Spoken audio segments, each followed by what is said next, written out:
হরে কৃষ্ণ ভক্তবৃন্দ, মোহিনী মাধব চ্যানেলে আপনাদের সকলকে স্বাগত। তাহলে চলুন আজকের ভিডিওটি শুরু করা যাক। ওং নমো ভগবতে বাসুদেবায়। ওং নমো ভগবতে বাসুদেবায়। ওং নমো ভগবতে বাসুদেবায়। শ্রীমদ্ ভগবদ গীতা দ্বিতীয় অধ্যায় সাংখ্যযোগ, শ্লোক নম্বর 27। জাতস্য হি ধ্রুব মৃত্যুর ধ্রুবং জন্ম মৃতস্য চ তস্মাৎ পরিহার্যে অর্থে ন তং সচিতুম অর্হসি। জাতস্য অর্থাৎ কি? যার জন্ম হয়েছে, হি অর্থাৎ যেহেতু, ধ্রুব নিশ্চিত, মৃত্যু, ধ্রুবম নিশ্চিত জন্ম, মৃতস্য মৃতের, চ এবং তস্মাৎ অতএব, অপরিহার্যে অবসম্ভাবী, অর্থে বিষয় নয়, ত্বাম তুমি শোচিতুম শোক করা অর্হসি উচিত, অর্থাৎ যার জন্ম হয়েছে তার মৃত্যু অবসম্ভাবী এবং যার মৃত্যু হয়েছে তার জন্ম অবসম্ভাবী। অতএব অপরিহার্য কর্তব্য সম্পাদন করার সময় তোমার শোক করা উচিত নয়। জীবদ্দশায় কৃত কর্ম অনুসারে কোনো বিশেষ দেহপ্রাপ্ত হয়ে আত্মা জন্মগ্রহণ করে। তারপর কিছুকাল যাবৎ জড়জগতে ক্রিয়াকলাপ সম্পাদন করার পর তাকে মৃত্যুবরণ করতে হয় আরেকটি দেহ লাভ করার জন্য। এইভাবেই আত্মা জড়বন্ধন থেকে মুক্ত না হওয়া পর্যন্ত জন্ম মৃত্যুর চক্রে আবর্তিত হতে থাকে। এই জন্ম মৃত্যুর চক্র অবশ্য অনর্থক যুদ্ধ, হত্যা ও হিংসাকে অনুমোদন করে না, কিন্তু তবুও মানব সমাজের নিয়ম শৃঙ্খলা বজায় রাখার জন্য হিংসা ও যুদ্ধ অপরিহার্য হয়ে পড়ে। ভগবানের ইচ্ছার ফলে কুরুক্ষেত্রের যুদ্ধের আয়োজন হয়েছিল বলে তা অবসম্ভাবী ছিল এবং ন্যায়সঙ্গত কারণে যুদ্ধ করাটা ক্ষত্রিয়ের ধর্ম। যেহেতু অর্জুন যথার্থ কর্তব্য কর্মের অনুষ্ঠান করছিলেন, নিয়ম লঙ্ঘন করা তার পক্ষে সম্ভব ছিল না। তাই যে পাপকর্মর ভয়ে তিনি ভীত ছিলেন, তার ফল ভোগের অধিকারীও তিনি ছিলেন না।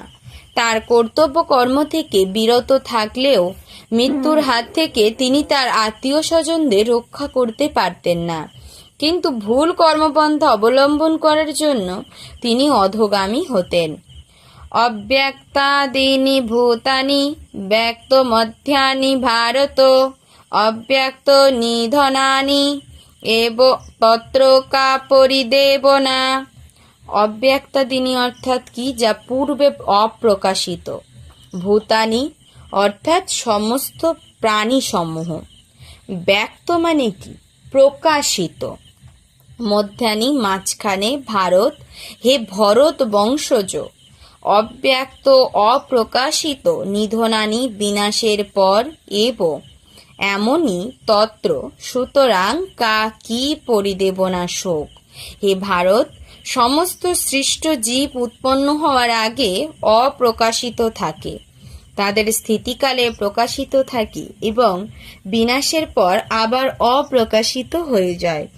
সুতরাং তার জন্য শোক করার কি প্রয়োজন? আত্মার অস্তিত্বে বিশ্বাসী এবং অবিশ্বাসী উভয় শ্রেণীর দার্শনিকদের মতবাদকে মেনে নিলেও কোনো ক্ষেত্রেই শোকের কোনো কারণ নেই। যারা আত্মার অস্তিত্ব স্বীকার করে না, বৈদিক মতাবলম্বীরা তাদের নাস্তিক বলে অভিহিত করে। এমনকি যদি তর্কের খাতিরে এই নাস্তিক মতবাদকে সত্য বলে গ্রহণ করাও হয়, তাহলেও অনুশোচনা করার কোনো কারণ নেই। আত্মার স্বতন্ত্র অস্তিত্বের কথা ছেড়ে দিলেও সৃষ্টির পূর্বে জড় উপাদানগুলি অব্যক্ত থাকে। আর আমরা যদি ভগবদ্গীতায় উক্ত এই বৈদিক সিদ্ধান্তকে মেনে নিই যে জড়দেহটি কালের প্রভাবে বিনষ্ট হবে, কিন্তু আত্মা চিরশাশ্বত, তাহলে আমাদের সব সময় দেহটিকে একটি পোশাকের মতো বলে মনে করতে হবে। তাই এই পোশাকটির পরিবর্তনের জন্য কেন আমরা শোক করব? আত্মার নিত্যতার পরিপ্রেক্ষিতে প্রকৃতপক্ষে জড় দেহের যথার্থ কোনো অস্তিত্বই নেই। এটি অনেকটা স্বপ্নের মতো। স্বপ্নে যেমন কখনো আমাদের মনে হয় আকাশে উড়ছি, আবার রাজা হয়ে সিংহাসনে বসে আছি, কিন্তু নিদ্রাভঙ্গ হলে আমরা কি দেখতে পাই? আমরা আকাশেও উড়িনি, আবার সিংহাসনেও বসিনি। বৈদিক জ্ঞান আমাদের দেহের অনিত্যতার পরিপ্রেক্ষিতে আত্মতত্ত্ব জ্ঞান উপলব্ধি করতে অনুপ্রাণিত করে। সুতরাং কেউ আত্মার অস্তিত্বে বিশ্বাস করুক অথবা আত্মার অস্তিত্বে বিশ্বাস নাই করুক, কোনো অবস্থাতেই জড়দেহের বিনাশের জন্য শোক করার কারণ নেই। শ্লোক নম্বর 29। আশ্চর্যবৎ পশ্যতি কশ্চিৎ এনম আশ্চর্যবৎ বদতি তথৈব চ অন্যঃ আশ্চর্যবৎ চ এনম অন্যঃ শৃণোতি শ্রোতা অপেত্য এনং বেদ না চ এব কশ্চিৎ। আশ্চর্যবৎ অর্থাৎ কি? আশ্চর্যভাবে। পশ্যতি মানে কি? দেখেন। কশ্চিৎ অর্থাৎ কেউ।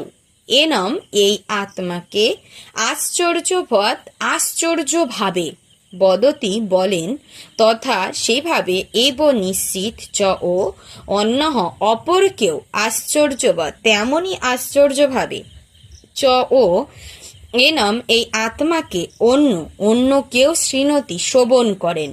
শ্রুত্বা অর্থাৎ কি? শুনে। অপি অর্থাৎ এমন কি? এনম এই আত্মাকে বেদ জানতে পারেন। না চ এবং এব নিশ্চিতভাবে কশ্চিৎ কেউ এই আত্মাকে আশ্চর্যবৎ দর্শন করেন, কেউ আশ্চর্য বলে বর্ণনা করেন এবং কেউ আশ্চর্য জ্ঞানী শ্রবণ করেন, আর কেউ শুনেও তাকে আদৌ বুঝতে পারেন না। বিশালাকার পশুর দেহে বিশাল বটবৃক্ষে আবার মাত্র 1 ইঞ্চি পরিমাণ জায়গায় অবস্থিত কোটি কোটি ক্ষুদ্র জীবাণুর দেহেও অবস্থানকারী পারমাণবিক আত্মা বাস্তবিকই অত্যন্ত আশ্চর্যের। যে সমস্ত মানুষ সীমিত জ্ঞান সম্পন্ন এবং যারা তপশ্চর্যারহিত, তারা কখনোই পারমাণবিক জীবাত্মার বিস্ময়কর স্ফুল্লিঙ্গের রহস্য উপলব্ধি করতে পারে না। এমনকি বৈদিক জ্ঞানের মহান প্রবক্তা ভগবান শ্রীকৃষ্ণ, যিনি ব্রহ্মাণ্ডের প্রথম সৃষ্ট জীব ব্রহ্মাকে পর্যন্ত ভগবত তত্ত্ব জ্ঞান দান করেছিলেন, স্বয়ং ব্যাখ্যা করার পরেও তার মর্ম তারা উপলব্ধি করতে পারে না।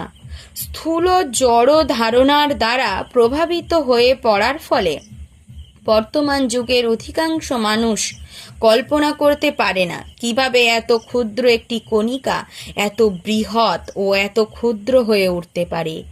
তাই মানুষ আত্মার কথা শুনে অথবা আত্মার কথা অনুমান করে অত্যন্ত আশ্চর্য হয়।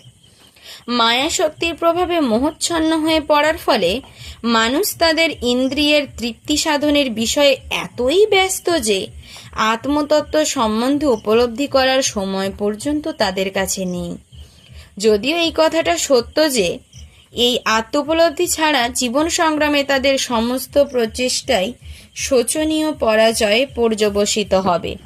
হয়তো তাদের কোনো ধারণাই নেই যে আত্মার সম্বন্ধে অবশ্যই জানার প্রয়োজন আছে এবং এইভাবে সমস্ত জড়জাগতিক ক্লেশের সমাধান করা যায়। অনেক মানুষ আত্মার সম্বন্ধে জ্ঞান লাভ করার প্রয়াসী হয়ে সৎসঙ্গে শ্রবণ করার চেষ্টা করে, কিন্তু অজ্ঞতাবশত অনেক সময় বিপথে পরিচালিত হয়ে জীবাত্মা ও পরমাত্মার মধ্যে পার্থক্য নিরূপণ করতে না পেরে এক বলে মনে করে। এমন মানুষ খুবই বিরল যে জীবাত্মা পরমাত্মা উভয়ের কার্যকলাপ ও পরস্পরের মধ্যে সম্পর্ক এবং অন্যান্য পুঙ্খানুপুঙ্খ মুখ্য গৌণ তত্ত্ব যথাযথভাবে বুঝতে পারে। আর তার থেকেও কঠিন হচ্ছে সেই মানুষকে খুঁজে পাওয়া যে আত্মার এই জ্ঞান লাভ করে কৃতার্থ হয়েছে এবং যে বিভিন্ন স্তরে আত্মার অবস্থানের বর্ণনা দিতে সক্ষম। যদি কেউ কোনোভাবে আত্মার এই জ্ঞানকে উপলব্ধি করতে পারে, তাহলেই তার জন্ম সার্থক হয়। আত্মতত্ত্ব জ্ঞান লাভ করার সবচেয়ে সহজ উপায় হচ্ছে অন্যান্য মতবাদের দ্বারা বিফতগামী না হয়ে মহত্তম প্রবক্তা ভগবান শ্রীকৃষ্ণের মুখ নিঃসৃত ভগবদ্ গীতার বাণীর যথাযথ মর্ম উপলব্ধি করা। এই জীবনে বা পূর্ববর্তী জীবনে অর্জিত বহু পুণ্যের ফলে এবং বহু তপস্যার বলেই কেবল ভগবান শ্রীকৃষ্ণকে পরমেশ্বর ভগবান রূপে গ্রহণ করা সম্ভব হয়। তবে শ্রীকৃষ্ণকে সেভাবে জানা সম্ভব হয় না, কেবল শুদ্ধ ভক্তের অহৈতুকী কৃপার প্রভাবেই এবং অন্য কোনো উপায়ে নয়। ওম সর্বে ভবন্তু সুখিনঃ, সর্বে সন্তু নিরাময়া, সর্বে ভদ্রাণি পশ্যন্তু, কশ্চিৎ দুঃখমাপ্নুয়াত। ওম শান্তি, ওম শান্তি, ওম শান্তি। হরে কৃষ্ণ কৃষ্ণ কৃষ্ণ হরে হরে, হরে রাম রাম রাম হরে হরে। হরে কৃষ্ণ ভক্তবৃন্দ, ভিডিওটি যদি ভালো লেগে থাকে একটি লাইক করে দেবেন এবং নিজেদের আধ্যাত্মিক জীবনের উন্নতির জন্য চ্যানেলটিকে সাবস্ক্রাইব করে বেল আইকনটি অল করে রাখবেন। ধন্যবাদ। হরে কৃষ্ণ।